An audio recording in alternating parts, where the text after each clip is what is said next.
Hello mga ka-idol, welcome back po sa ating YouTube channel. Tayo po ay magluluto ng adobong o atsara, puso ng saging. Naghanda ako ng tubig sa planggana para diretso nating ilagay yan yung mahihiwa natin. Diyan natin ilalagay para hindi mangitgin itong ating pusong saging. Kasi pag hinayaan na natin yan, kaya doon mapapansin may hiwa ko dito, unang itim agad o. Kaya pagkahiwa nito, diretso agad dyan sa tubig, nasa planggana.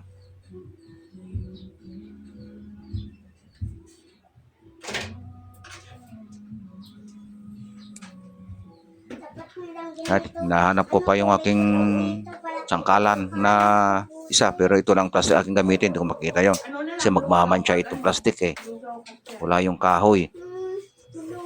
Ay, ito na lang gamitin natin, hugasan na natin agad-agad.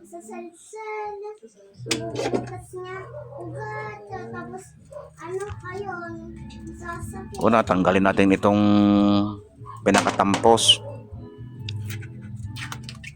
at itong magulang na balat. Yan o, kita naman ninyo, magulang yan, di pwede yan, matigas yan pag naisama. Palabasin natin yung murang-murang laman sa loob.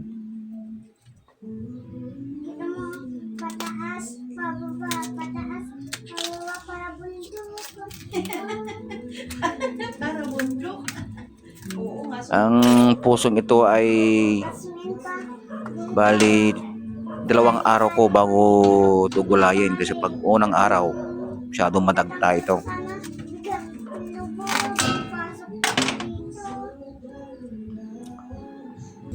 Yan, natanggal na natin yung tampos. Luwain natin dito sa may itim. Hindi pa. Ayan. Katapos natin huwain ulit natin dito sa may bandang gitna. Huwag na natin isasapol. Hindi pa. Ganyan rin itong isa.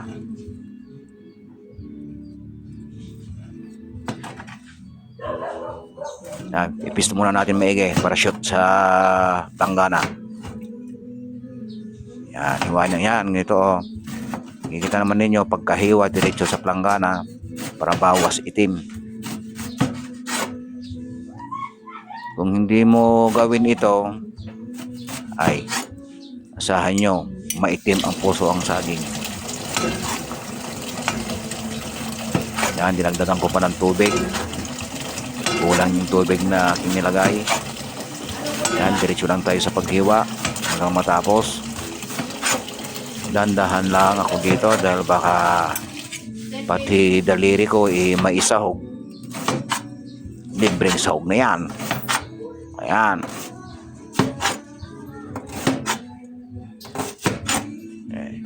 Diretso lang tayo sa paghiwa.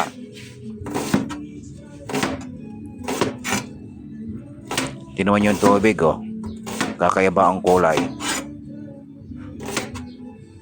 Hindi talaga ang dagta ng saging.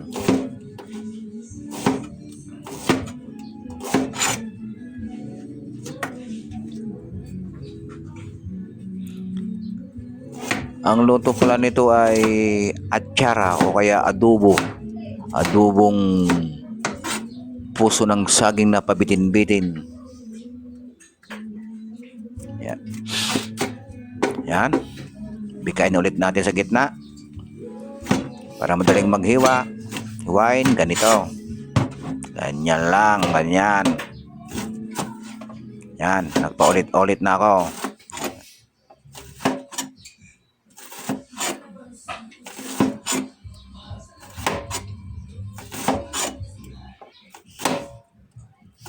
Medyo may kapurala na itong aking kutsilyo. Hindi ko na matagal na, hindi ko na naiahasa.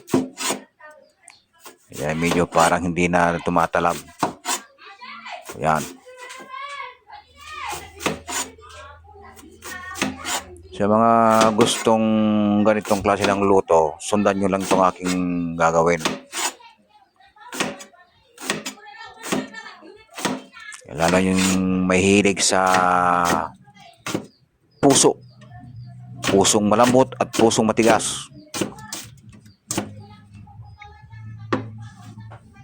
Ay, natapos nating hiwain.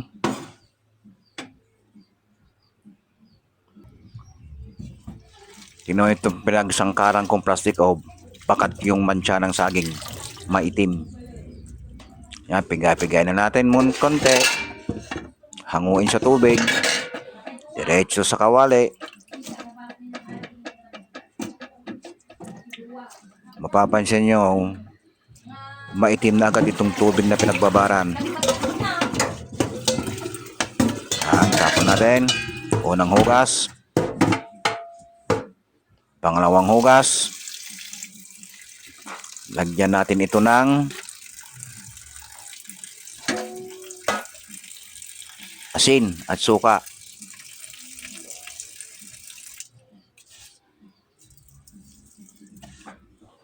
Kahit mapadami ang lagay, okay lang yan kasi hugasan pa naman natin to eh.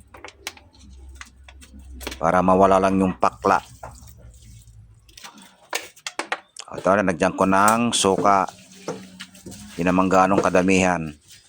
Kulang suka yon, suka ng tubo. Hindi yung datong puti. Kahit anong klaseng suka, pwede yung lagay dyan kasi maugasan pa naman ito. Yan, piga-pigain lang natin. Lamas-lamasin ganito. Pagkatapos ng lamasin, bago natin pigain.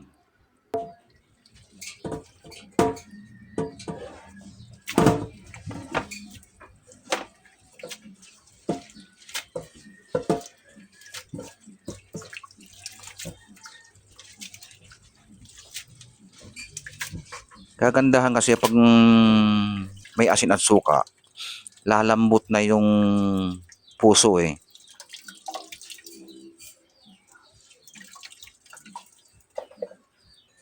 Pusong malambot, pusong mamon. Yan, pinaga ko na para mahugasan natin ng panibago upang matanggal yung alat at asim. Kita nyo naman yung pinagugasan ko. Malabo pa sa malabo.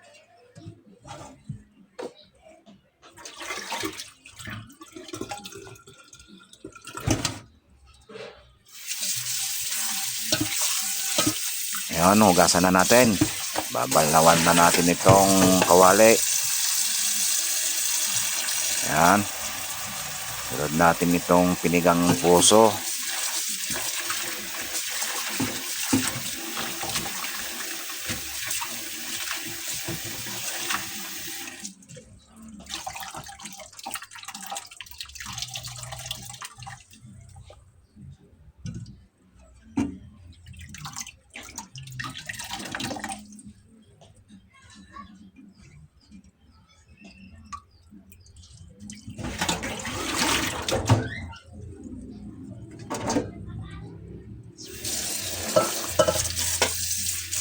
Salin ulit natin sa planggana para magamit natin itong kawali. Ito ang gagamitin natin sa paggigisa nito. Gusto ko sanang sahugan ito ng kahit kaunting karne ng baboy. Wala man nakapunta sa palengke kaya solo na lang ito. Kaya ang maganda dito, adobo na lang. Maganda sana kung igisa mo mayroong okay adobo na mayroong halong karne baboy, maganda rin yun. Sa susunod na video natin, ganun gagawin natin. Yung may sahog na kaunting karne ng baboy. Okay, natapos na natin.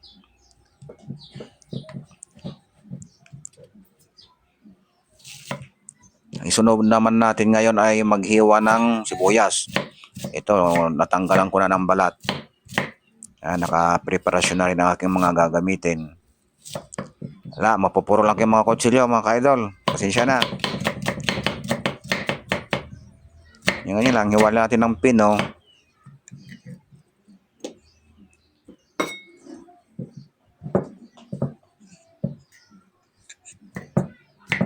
Ay, sunod naman itong mga ilan-ilang pirasong bawang kasi hindi naman ganong kadamihan yung ating luluto.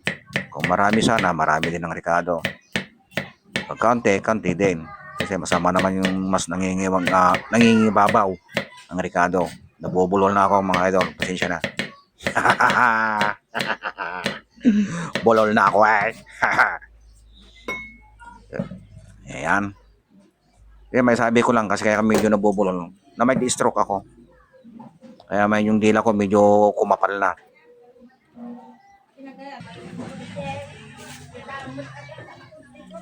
Yan, meron na ako ditong na-prepare na toyo. Yan, simulan natin igisa. Kaunting mantika lang ilagay ko dito.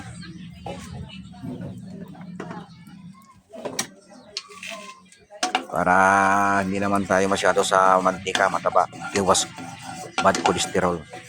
Diba? Mahirap magkasakit. Yan, ikalat-kalat ko lang itong mantika para sa ating paggigisa ng bangot sibuyas.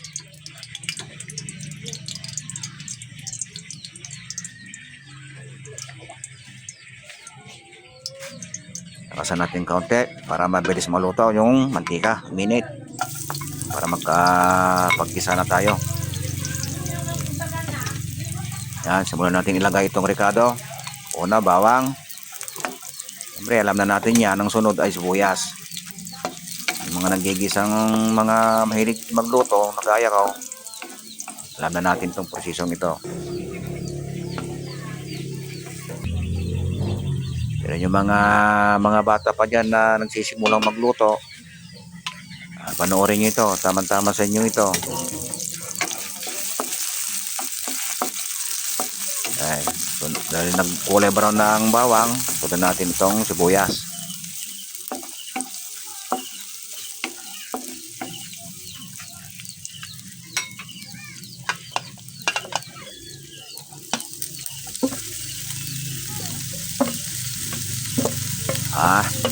Sunod na natin igisa itong banana blossom.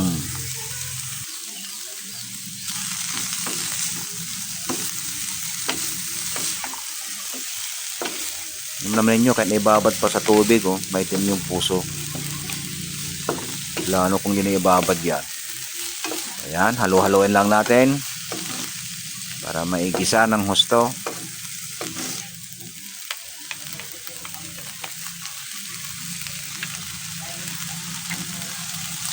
Yan, dalawang sando ang ginamit ko dito para mahalo kong maigi. Para maganda ang pagkahalo. Yan.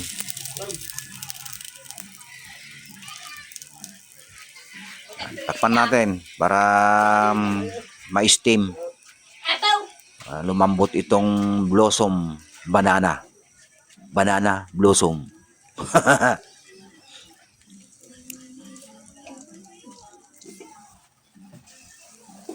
Ayan. Kumulo na. So, pwede nilagyan ko pala ng konting tubig kanina. Kasi kanina walang tubig, di ba? Nilagyan ko lang ng konti para maluto itong puso ng saging. Yan. Ating halo-haloin uli. Tsaka na nalagyan yan ng pampalasa pang luto na itong puso. Kasi pag isinabay mo yung pampalasa, asin, toyo man o ano man, at pag naiga yan, maalat na.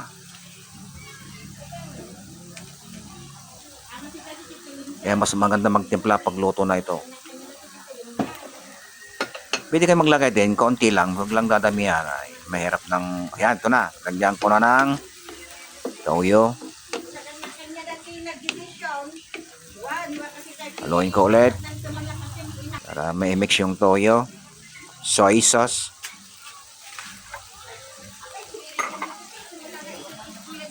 Tatak gansa. Ayan.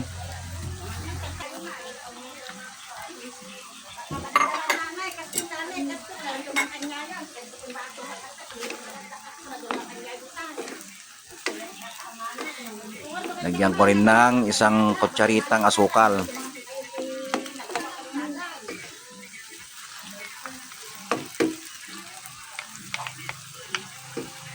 Ganun dati, halo-halo lang tayo.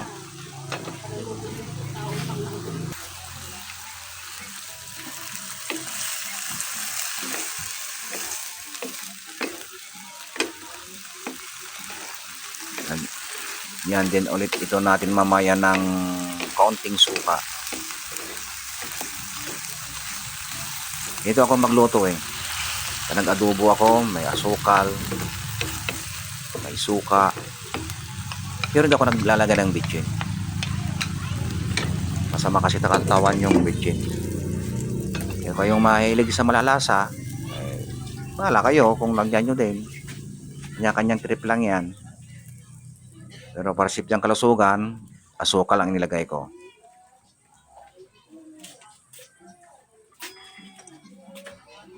Kasi ito, pansarili naman, hindi paninda. Pag sarili mo lang, pwede na ito sa atin. Pero ang plano mo ay pangbinta, ay siyempre, para balik-balikan ka ng customer mo, kailangan sarapan mo talaga. Yung mawiwiling hindi ka makalimutan. Kawili-wili. Yan, hintayin na lang nating maluto.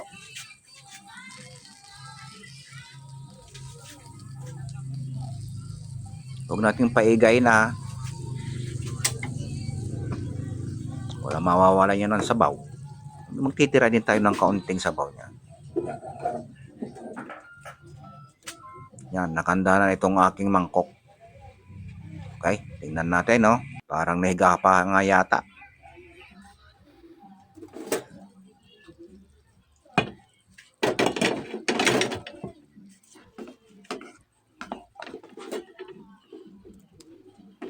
Buksan ulit. Luto na ito. Oh, pwede na yan. Buksan at hanguin.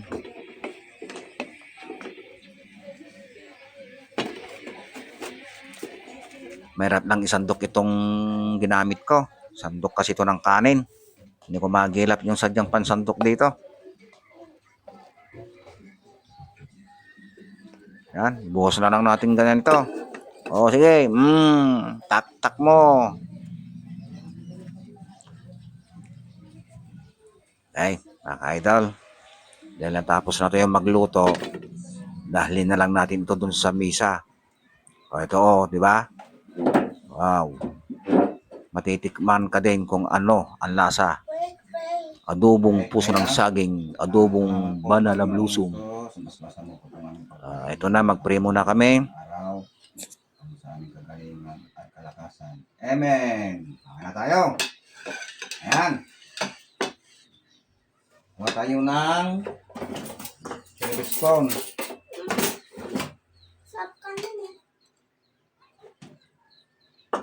Ito yung sapaw sa buto niya. Oh. Sabaw na. Tingnan ka na natin. Wow. Kala ko hindi marunong sa gagawin.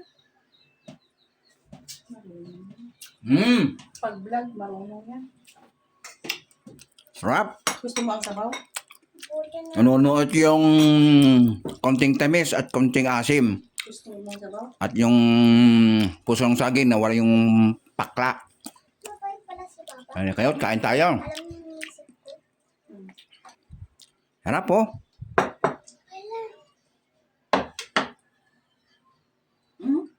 Tignan mo ha.